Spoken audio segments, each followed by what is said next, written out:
गाँव गाँव अस होई आनंदु, देखी भानुकुल कैरव चंदु।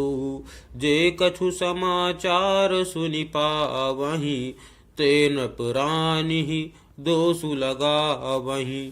अर्थात सूर्यकुल रूपी कुमुदनी के प्रफुल्लित करने वाले चंद्रमा स्वरूप श्री रामचंद्र जी के दर्शन कर गांव गांव में ऐसा ही आनंद हो रहा है। जो लोग वनवास दिए जाने का कुछ भी समाचार सुन पाते हैं, वे राजा रानी दशरथ कैकेयी को दोष लगाते हैं।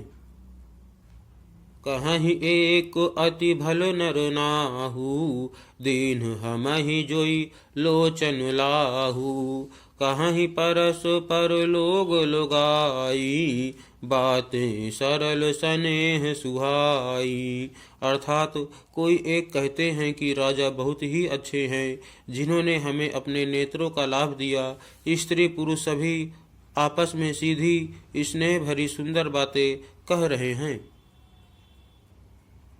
ते पितु मातु धन्य जिनु जाए, धन्य सुनगरु जहाँ ते आए। धन्य सुदेशु शैलु बन गाऊं, जहाँ जहाँ जाहि धन्य सोई ठाऊ। अर्थात कहते हैं वे माता पिता धन्य हैं जिन्होंने इन्हें जन्म दिया। वह नगर धन्य है जहाँ से ये आए हैं। वह देश पर्वत वन और गांव धन्य है, और वही स्थान धन्य है जहाँ जहाँ ये जाते हैं। सुख पायऊ बिरंचि रचिते ही, एजहि के सब भांति सनेही। राम लखन पथि कथा सुहाई, रही सकल मग कानन छाई। अर्थात ब्रह्मा ने उसी को रचकर सुख पाया है, जिसके ये श्री रामचंद्र जी सब प्रकार से स्नेही हैं। पथिक रूप श्री राम लक्ष्मण की सुंदर कथा सारे रास्ते और जंगल में छा गई है।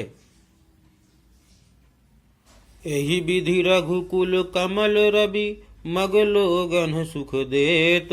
जाहि चले देखत विपिन, सिय सौमित्र समेत। अर्थात रघुकुल रूपी कमल के खिलाने वाले सूर्य श्री रामचंद्र जी इस प्रकार मार्ग के लोगों को सुख देते हुए सीता जी और लक्ष्मण जी सहित वन को देखते हुए चले जा रहे हैं। आगे राम लखनु बने पाछे, तापस बेश विराजत काछे। उभय बीच सिय सोहति कैसे, ब्रह्मा जीव बिच माया जैसे। अर्थात आगे श्री राम जी हैं, पीछे लक्ष्मण जी सुशोभित हैं, तपस्वियों के वेश बनाए दोनों बड़ी ही शोभा पा रहे हैं। दोनों के बीच में सीता जी कैसी सुशोभित हो रही हैं, जैसे ब्रह्मा और जीव के बीच में माया। बहुरी कहूँ छवि जसी मन बसाई, जनु मधु मदन मध्य रति लसाई। उपमा बहुरी कहूँ जिय जोही, जनु बुधु विधु बिच रोहिणी सोही। अर्थात फिर जैसी छवि मेरे मन में बस रही है, उसको कहता हूँ। मानो वसंत ऋतु और कामदेव के बीच में रति कामदेव की स्त्री शोभित हो। फिर अपने हृदय में खोज कर उपमा कहता हूँ कि मानो बुध चंद्रमा के पुत्र और चंद्रमा के बीच में रोहिणी चंद्रमा की स्त्री सोह रही हो।